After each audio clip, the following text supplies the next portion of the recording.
क्या सरकार की तैयारी नहीं है इस संकट से निपटने के लिए, और यह संकट आम आदमी पर बोझ लेकर आएगा? यह बड़ा सवाल है ऑपोजिशन का। इसका जवाब क्या है? शुरुआत के 50 सेकंड आपको।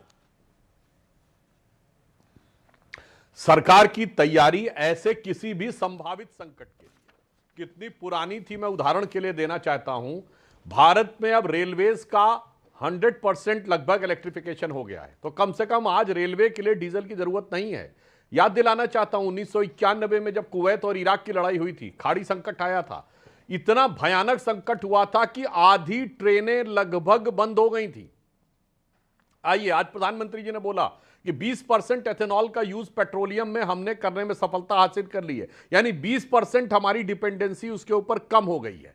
मुझे लगता है कि इससे बेहतर दूरगामी, यानी ऐसा कोई संकट संभावित भी जब नहीं था तो सरकार ने प्लानिंग की थी। तीसरा, आप देखिए ऊर्जा की आवश्यकता में हमारी 50% इंस्टॉल कैपेसिटी ग्रीन एनर्जी से है, वो हमने 2025 में अटेन कर लिया था। आप सोचिए कि ये परिस्थितियां नहीं होती तो क्या होता। उसके बावजूद ये बताया है कि पिछले कुछ दिनों में भी निरंतर स्थिति क्या रही है। 14 में 11 करोड़ लोगों के पास गैस के सिलेंडर थे, आज 36 करोड़ लोगों के पास है।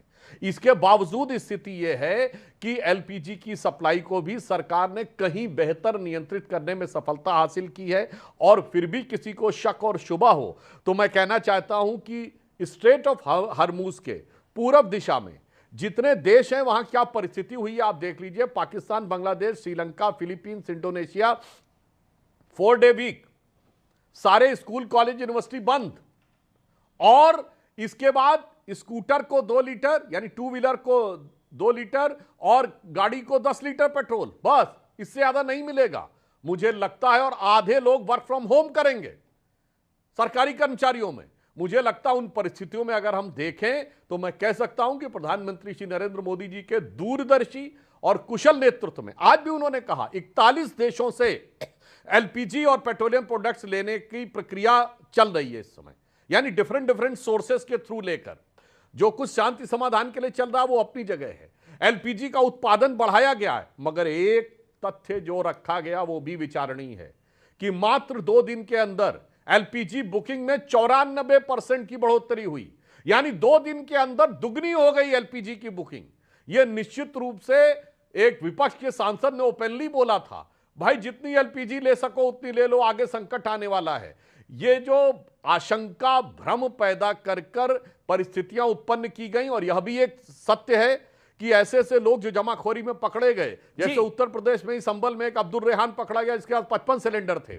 तो एक तरफ प्रधानमंत्री जी के नेतृत्व में कुशलता से, दूरदर्शिता से भारत आगे बढ़ रहा है, दूसरी तरफ विपक्ष अपनी आदत के अनुसार इन परिस्थितियों में भी किस प्रकार से अपने राजनीतिक हित साध सके, राष्ट्रीय हितों पर आघात करके, तो ऐसे एक निंदनीय प्रयास में संलिप्त दिख रहा है।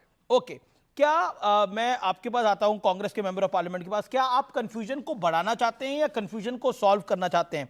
मैं अभी कुछ देर पहले पवन खेड़ा साहब को सुन रहा था, उन्होंने बाइट दी है, सरकार की विदेश नीति इतनी ढूलमुल नहीं होती तो भारत को नुकसान से बच सकता था। हम नरेंद्र मोदी से कभी नहीं कहेंगे कि आप ईरान की तरफ झुक जाइए, हम सिर्फ इतना कहते हैं कि सीधा खड़े रहिए। और साथ ही साथ उन्होंने ये भी बात कहा कि मैं नरेंद्र मोदी से सीधे कहना चाहिए था कि ये जंग गैर कानूनी है।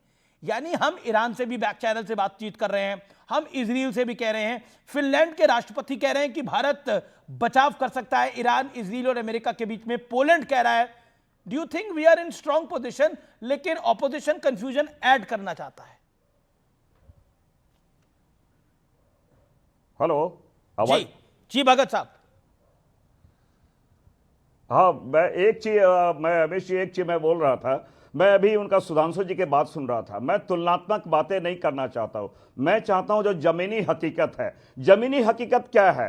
करीब 89 करोड़ लीटर पर डे हमारा खपत है, और हमारे पास, और प्रतिदिन जैसे सनराइज हुआ, करीब 3,500 से 4,000 करोड़ रुपए का हम वहां पे तेल हम प्रतिदिन खरीदते हैं, या धुएं में उड़ जाता है, ये जो कह लीजिए।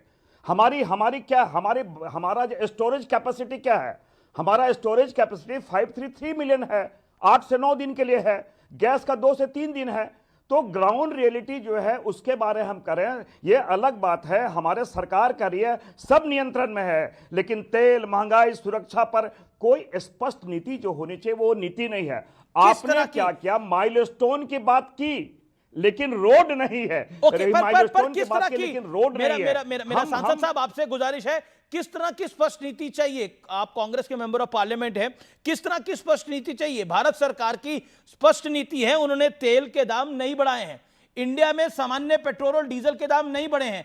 अमेरिका, यूके हर जगह बढ़े हैं, अमेरिका में $5 तक बढ़े हैं, जर्मनी में बढ़े हैं, स्पेन में बढ़े हैं। इसलिए यहां मैं आ रहा हूं ऐसा अमीश जी, अभी चुनाव है ना, तो चुनाव में सरकार बहुत ज्यादा वेलफेयर जितने मेजर्स हैं उसके प्रति लगता है हम वेलफेयर स्टेट चला रहे हैं। चुनाव के बाद जो हालात है, मैंने इसलिए कहा ना कि 89 करोड़ लीटर पर डे का हमारे कंजम्पशन है, और हमारे दो चीज है, हमारे पास स्टोरेज कैपेसिटी क्या है। लेकिन देखिए, जो चीज करी नहीं है, सुखदेव भगत, ये कितना इंटरेस्टिंग है, जो चीज अच्छी करी उसमें कह रहे हैं वो चुनाव की वजह से कर रहे हैं, नहीं कर रहे। तो एलपीजी की कीमत क्यों बढ़ा दी? एलपीजी की कीमत तो 60 रुपए बढ़ा दी, वहां पे भी तो चुनाव है। क्या एलपीजी में तो ज्यादा इंपैक्ट आता है, पेट्रोल से ज्यादा एलपीजी पे इंपैक्ट आता है? देखिए, ये इसलिए ये तो आप ही बात कह के फंस गए। ईरान के मिसाइल से या इसके इजराइल के मिसाइल से जरूर आग जल रही है, लेकिन हमारे भारत के रसोई में चूल्हा नहीं जल रहा, आग नहीं जल रही है। ये ग्राउंड रियलिटी है। दूसरी बात, एक बात करें, आपने कहा 3,75,000 को हमें वहां से ले आए, लेकिन उनके रोजगार के क्या आपने कोई रोड मैप दिया? क्या कोई संसद में इवैक्यूएशन रोड मैप के बारे आपने okay, you have a valid point. आपका एक लेजिटिमेट सवाल है कांग्रेस मेंबर ऑफ पार्लियामेंट का, let me get a perspective. लेकिन मैं ब्रॉडर पिक्चर के लिए बता दूं, all member of parliament tonight, क्योंकि आज हम एक सार्थक चर्चा चाहते हैं। हम ये नहीं चाहते कि आरोप प्रत्यारोप सिर्फ हो, जवाब भी आए। Okay, BJP member of parliament reply, एक पॉइंटेड सवाल है, रोड मैप क्या है, और आप इलेक्शन के कारण आपने पेट्रोल डीजल की कीमतें नहीं बढ़ाई, यह आरोप है। जवाब Sudhanshu Trivedi, stick to time limit, 50 seconds. बिल्कुल। पहली बात, अमेरिका की नेशनल इंटेलिजेंस एजेंसी की चीफ तुलसी गबार्ड ने कहा कि ईरान के स्ट्रेट ऑफ हॉर्मुज से भारत और चीन के जहाज जा रहे हैं। चीन तो 80% तेल लेता था ईरान से, हम तो ना के बराबर लेते थे। इसके बावजूद चीन के अलावा सिर्फ हमारे जहाजों को जाने दे रहा है, फिर भी इनको डिप्लोमेसी में कोई भारत की कुशलता नजर नहीं आ रही। अब दूसरी बात कहना चाहता हूं, strict to the point. LPG और पेट्रोलियम प्रोडक्ट्स जीएसटी में नहीं है। एकमात्र प्रोडक्ट है जिसमें राज्य का कर अलग है और केंद्र का कर अलग है, और आज की डेट में कोई सब्सिडी देने का अधिकार केंद्र सरकार के पास नहीं है। केंद्र या राज्य सरकार के पास एक ही अधिकार है कि वो अपना टैक्स कम कर सके।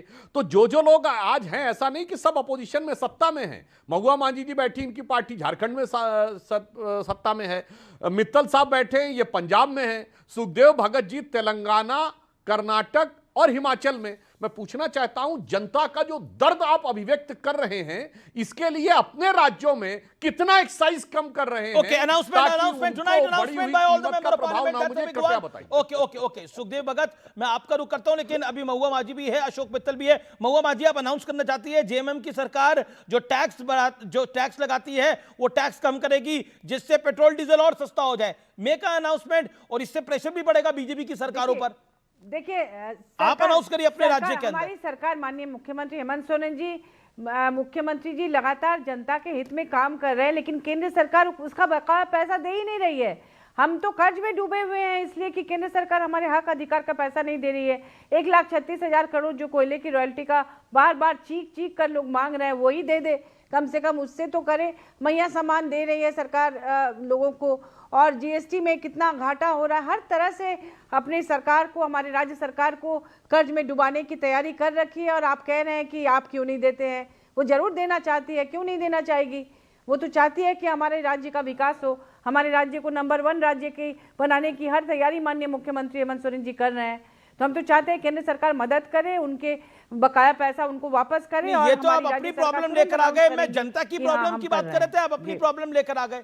आपकी तो अपनी प्रॉब्लम चल रही है, आप कह रही है पहले हमें पैसे दे दो, फिर बाद में बात करते हैं जनता को राहत देने की। Okay, Sudhanshu Trivedi, a quick reply, क्योंकि सारे आपके ऑपोजिशन में, इसलिए क्विक रिप्लाई। एक ही पंक्ति में जो महुआ जी ने बोला उससे बहुत साफ हो गया कि इनको यह चाहिए कि केंद्र सरकार जब मदद करेगी केवल तभी ये जनता के लिए कोई सहायता करेंगे। यानी इन्होंने तो हमें मैया हक सम्मान योजना अधिकार के का बारे में भी पैसा कह दे दिया केंद्र कि सरकार भाई वो और केंद्र से पैसा आएगा निश्चित तो रूप करेंगे। से और मतलब भी तमाम जनता तरह की के सामने योजनाएं एकदम हो रही हैं। स्पष्ट हो गया नहीं, बिल्कुल। कि महुआ कोई जी, भी सुधांशु सरकारें जी, जहां राज्यों इनकी को- हैं राज्यों ये को अपनी सरकार के कर्ज में लिए डुबा कर कष्ट रख इनके लिए रहे हैं इंपॉर्टेंट और नहीं आप है। कह रहे हैं कि इनके हमें लिए सरकार जनता दे। का कष्ट से ज्यादा जरूर अपनी देगी, सरकार जरूर की देगी। सुविधा इंपॉर्टेंट। लेकिन पहले केंद्र सरकार अपना अधिकार का पैसा तो वापस करे। सुधांशु जी, केंद्र सरकार ने सभी राज्यों को उनके निर्धारित से अधिक दिया हुआ है। और महुआ जी ये जीएसटी में नहीं है। जो पेट्रोल डीजल एलपीजी का पैसा आता है ये केंद्र नहीं, सरकार से मैं- नहीं आता है। आपको अलग अधिकार है। लगभग 33% टैक्स आप लेते हैं। तो जो 30% यानी अगर आप मानिए 97 रुपए का पेट्रोल है तो 30-35 रुपया उसमें से राज्य Okay, सरकार okay, के you पास made your जाता point. है।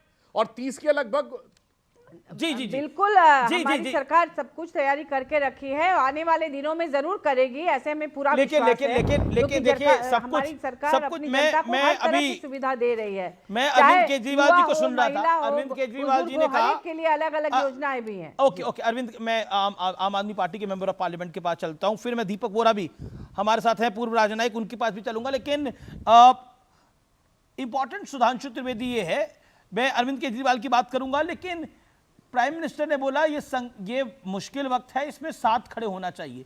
क्या आपको लगता है देश का ऑपोजिशन साथ खड़ा है? क्योंकि कोविड में भी हमने देखा था, संकट का वक्त था, पूरा देश एक साथ आया था। लेकिन इंटरेस्टिंग फैक्ट यह है कि देश जिस जिस चीज को पसंद करता है ऑपोजिशन उसको पसंद नहीं करती है। अभी लेटली एक एग्जांपल है, धुरंधर फिल्म आई है, वो बहुत अच्छा काम कर रही है, लेकिन सब उसको प्रोपेगेंडा बता रहे हैं। क्या करिएगा आप?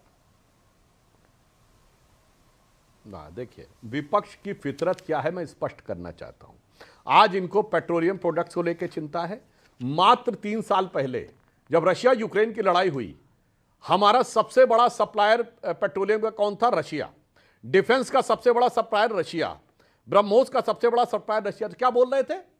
क्यों नहीं यूक्रेन के पक्ष में खड़े हैं? क्यों नहीं रशिया की आलोचना कर रहे हैं? क्यों नहीं रशिया के खिलाफ वोटिंग कर रहे हैं? गजब है साहब।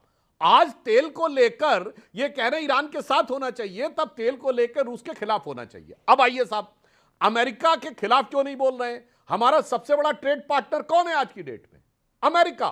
150 बिलियन डॉलर के आसपास का ट्रेड होता है, जिसमें 45 बिलियन डॉलर हमारा सरप्लस है। उससे क्यों नहीं लड़ रहे हैं? आइए, इजराइल और गाजा की लड़ाई हुई, गाजा पे क्या आंसू बहाए हैं? गाजा से तो हमें कुछ नहीं मिल रहा था। इजराइल से डिफेंस, साइबर सिक्योरिटी, इंटेलिजेंस में पूरा का पूरा सहयोग, इंस्ट्रूमेंट और उसका हमारा सप्लायर था। दीपक वोरा जी उस विषय में ज्यादा बेहतर बताएंगे। उसके खिलाफ हो जाओ। यानी जहां जहां भारत की स्ट्रेंथ है उसके खिलाफ सुखदेव भगत जी, और मैं याद दिलाना चाहता हूं, एक मिनट अमीश जी, अमीश जी, मैं एक मिनट, हम लोग छात्र जीवन में थे 1991 में। एक मिनट में पूरी बात कह लूं, एक सेकेंड, एक मिनट। 1991 में खाड़ी संकट आया था, सद्दाम हुसैन वाली लड़ाई, और उस समय मैंने कहा आधी ट्रेनें बंद हो गई। मैं क्योंकि सुधांशु जी की भयंकर सरकार रही किल्लत है, थी। मैं थोड़ा इन्हें बता दूं, दावे और चुनौती से कहता हूं, क्या अटल जी अडवाणी जी का कोई बयान दिखाए 1991 इंपॉर्टेंट पॉइंट है। सुखदेव भगत, सद्दाम हुसैन वाली रिजीम जब गिराई गई थी, तब भी स्टेट ऑफ हॉर्मुज पे इंपैक्ट पड़ा था। क्या एलके अडवाणी, लाल कृष्ण अडवाणी या स्वर्गीय अटल बिहारी वाजपेयी ने कोई बात बोली थी क्या? जो हमारा ईरान से हम ले रहे थे, अमेरिका के कहने पे इन्होंने बंद कर दिया हमारा, जबकि ट्रेड क्रेडिट भी हमें 60 डेज का मिलता था। तो जो अमेरिका जो ट्रंप कहे उसके अनुसार ये बातें करे। और आज स्थिति, मैंने क्या कहा, सवाल अगर हम पूछ रहे हैं तो हम आपको जिम्मेवारी के साथ कर रहे हैं, हम तो सरकार के साथ खड़े हैं। और ये संकट ना, संकट सत्ताधारी दल का केवल नहीं है, संकट पूरे देश का है। जब पूरे देश का संकट है तो आज उस पर चर्चा हमारी होनी चाहिए, लेकिन आपने चर्चा भी नहीं की। इसलिए हमने कहा कि चर्चाएं भी होनी चाहिए। आप आए मन की बात की तरह अपनी बात बोल के चले गए। यहां स्थिति क्या है? ये तो आप जो जिस पे 90% हम उन पे डिपेंडेंट है, 90% डिपेंडेंट है। तो ये तो आत्मनिर्भर भारत ही नहीं है, ये तो आयात निर्भर भारत है। तो आयात निर्भर भारत पे हम दावा कैसे कर सकते हैं?